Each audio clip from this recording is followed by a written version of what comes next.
Hai guys, welcome to my YouTube channel Dia Sutri Desektasari yang bakal sharing-sharing tentang tips-tips kecantikan, sharing-sharing ilmu, pengalaman, pengetahuan, dan review-review produk yang pastinya nggak bikin kalian bosan di video aku dan di channel aku. Mohon maaf, aku pakai baju yang sama dengan video-video yang aku upload sebelumnya karena aku tag di satu hari. Maklum ya, jadi teman-teman tolong maklum karena aku kan budak korporat, jadi aku bisa tag video itu di hari libur gitu biar nggak mengganggu rutinitas pekerjaan aku kayak gitu. Jadi kali ini aku bakal sharing ke kalian perbedaan dari user interview dan HRD interview. Jadi tanpa berlama-lama lagi, langsung aja ke videonya.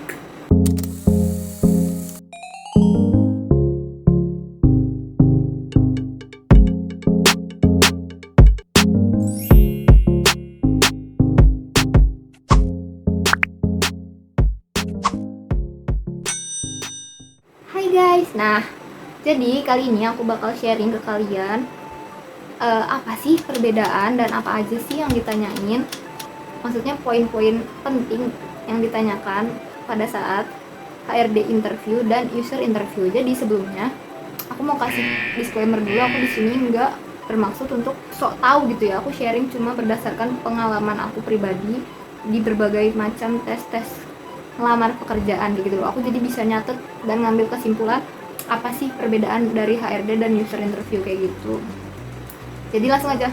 Sebelumnya kalau HRD interview udah jelas, itu tuh interview dimana yang mewawancarain kita itu tuh adalah seorang psikolog gitu loh. Jadi mereka tuh bisa tahu, oh kita tuh bohong, oh kita tuh orangnya kayak gini gitu. Jadi HRD interview itu biasanya mereka lebih melihat sisi psikologis kita, sisi kepribadian kita dari cara kita ngomong, gestur pergerakan kita, gerak-gerik tangan, lirikan mata, itu tuh semuanya HRD tuh bisa tahu kayak gitu. HRD tuh sebenarnya nanya yang kayak misalkan kan, bagi kalian yang udah pernah wawancara HRD mungkin bisa sharing juga di bawah. Kan biasanya HRD tuh nanya CV kita ya, pasti kalau wawancara tuh nggak jauh-jauh dari CV kan. Misalkan kita ditanya pengalaman pekerjaan kita kan kayak gini. Coba sih jelasin pengalaman kerjaan kamu yang relate sama kehidupan kamu gitu. Kamu jelasin tuh. Nah dari cara kamu berbicara tuh HRD bisa tahu. Terus dari lirikan mata kamu tuh HRD juga bisa tahu kamu bohong atau enggak kayak gitu. Jadi aku punya beberapa tips untuk kalian dan hal-hal yang perlu dihindari ketika kalian lagi wawancara bersama HRD. Jadi HRD itu kan biasanya bakal nanyain ke kalian itu tentang hal yang udah kalian lakuin, dan dari hal yang kalian lakuin misalkan di contohnya itu pekerjaan ya, soal pekerjaan, apa sih masalah yang kalian temuin di pekerjaan di pengalaman pekerjaan kalian itu, di pengalaman kalian, terus solusi yang udah kalian lakukan itu apa kayak gitu, terus kontribusi kalian itu apa kayak gitu. Nah di situ usahain kalian itu jadi sebelum wawancara itu siapin gitu dari setiap CV itu. Misalkan pengalaman aku salah satu jadi guru private ya, itu tuh jangka waktunya kan aku jadi guru private itu pas aku kuliah.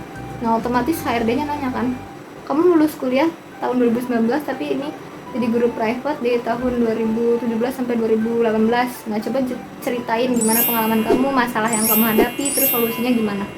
Nah di situ udah jelas, kita langsung aja cerita. Kayak misalkan aku kasih contoh yang guru private itu, masalah yang paling sering dihadapi itu adalah ketika bentrok sama kelompokan kan, karena aku anak teknik.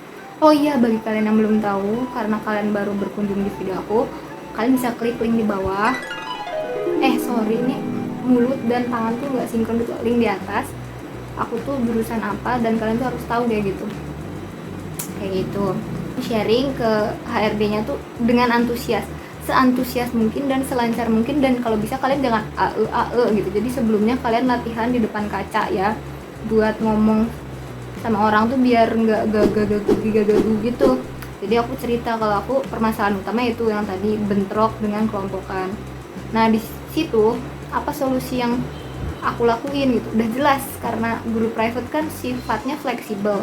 Aku bilang ke HRD, aku milih pekerjaan guru private udah jelas karena waktunya tuh fleksibel dan kita tuh lebih deket sama murid juga sama orang tuanya. Jadi ketika ada bentrok acara gitu, aku bisa reschedule sama orang tuanya.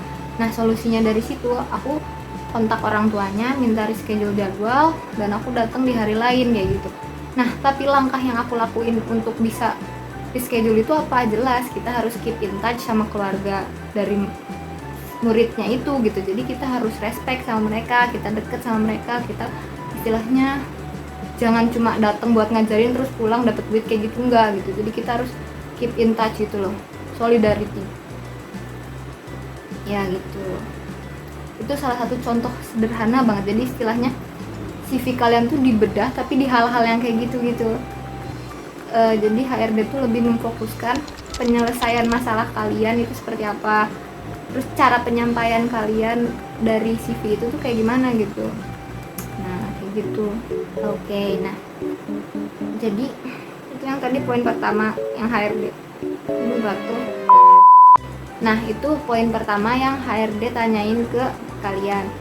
Poin selanjutnya itu yang biasanya HRD tanyain adalah 3 kelemahan dan 3 kelebihan. Untuk 3 kelemahan dan 3 kelebihan aku bakal sharing. Aku kayaknya udah pernah sharing juga di video aku ini, tapi itu khusus pengalaman aku di bidang aku kali ini. Tapi kalau untuk 3 kelemahan 3 kelebihan kayaknya aku bakal bikin videonya sendiri lagi.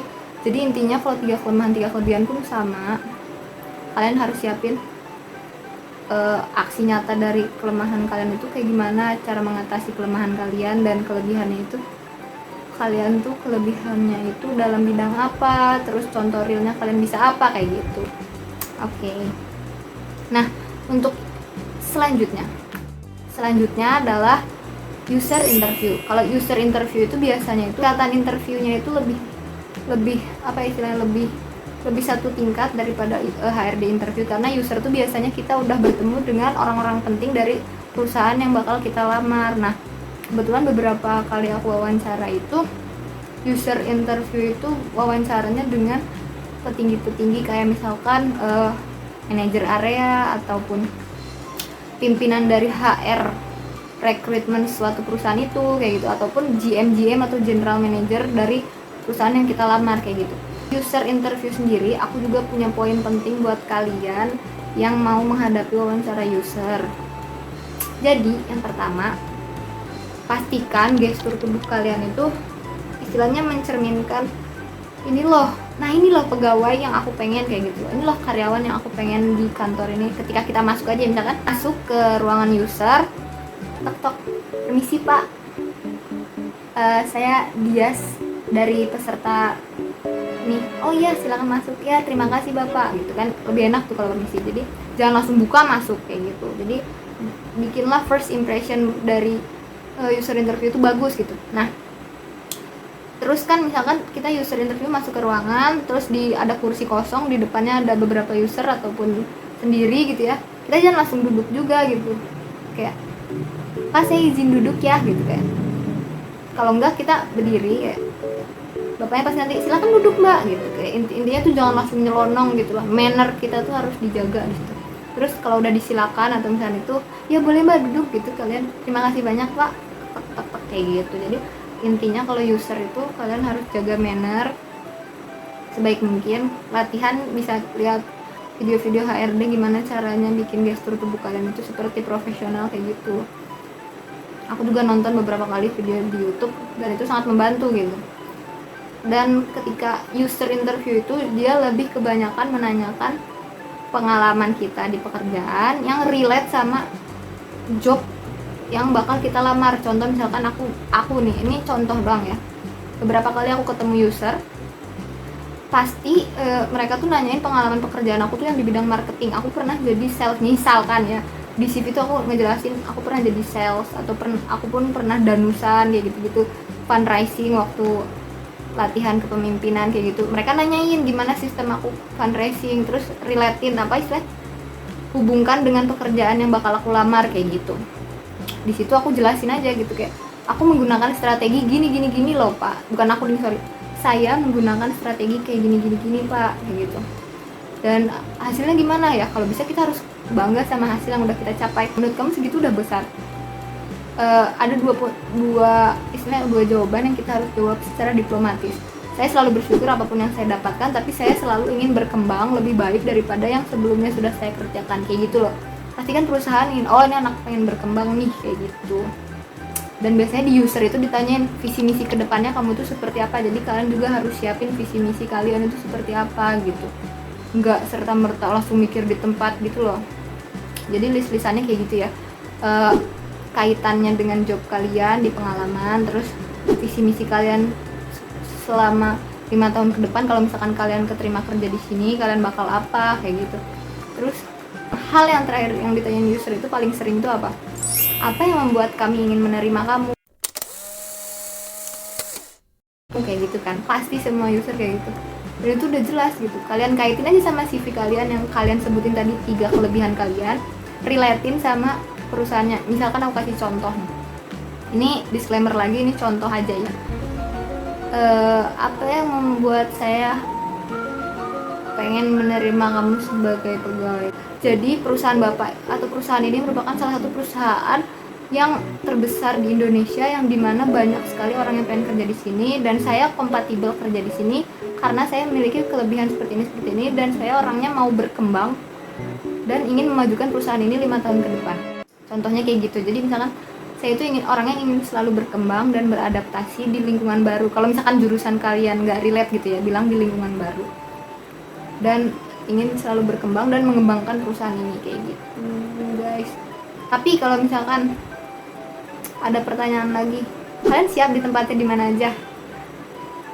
Krik. Kalian kira-kira siap nggak? Kalian siap nggak? Kalau memang siap, ya udah tinggal jawab siap. Itu risiko. Kalau memang nggak siap, kalian jelasin kenapa nggak siapnya. Misalkan kalian anak pertama, terus atau anak satu-satunya, terus orang tua kalian nggak ngizinin, ceritain aja gitu. Dan hal paling krusial terakhir kalau di user interview itu adalah soal pendapatan atau fee atau salary. Jadi saran aku di sini, jawaban kalian untuk ketika ditanya salary yang kalian inginkan itu segimana gitu, ya itu tergantung job kalian yang kalian lamar. Sebelumnya kalian search dulu ya, istilahnya research, pekerjaan ini tuh setara dengan gaji berapa, kayak gitu. Udah nih, misalkan pekerjaanku arsitek gitu ya, misalkan ini setara dengan 6-7 juta misal ya. Nah kita jangan ngomongin angka dulu, tapi kita bilang kita mengikuti istilahnya kita mengikuti standar dari perusahaan bapak untuk pekerjaan saya, kayak gitu. Kalau misalkan saya mau ngasihnya 4 juta, mohon maaf, kita jangan nolak langsung, tapi kita kayak mohon maaf Pak, bisa kasih tahu penjelasannya untuk salary segitu itu kayak gimana, kenapa, kayak gitu. Nanti kan dia nanya, kan karena saya memang kasihnya segitu. Iya bapak, nggak apa-apa ngasih saya salary segitu, saya akan terima kalau memang itu standar di perusahaan ini untuk pekerjaan saya, tapi saya akan berusaha bekerja sebaik mungkin agar pendapatan atau salary yang saya dapatkan memang sesuai dengan pekerjaan yang sudah saya berikan. Terima kasih. Kayak gitu aja gitu, istilah diplomatis aja guys.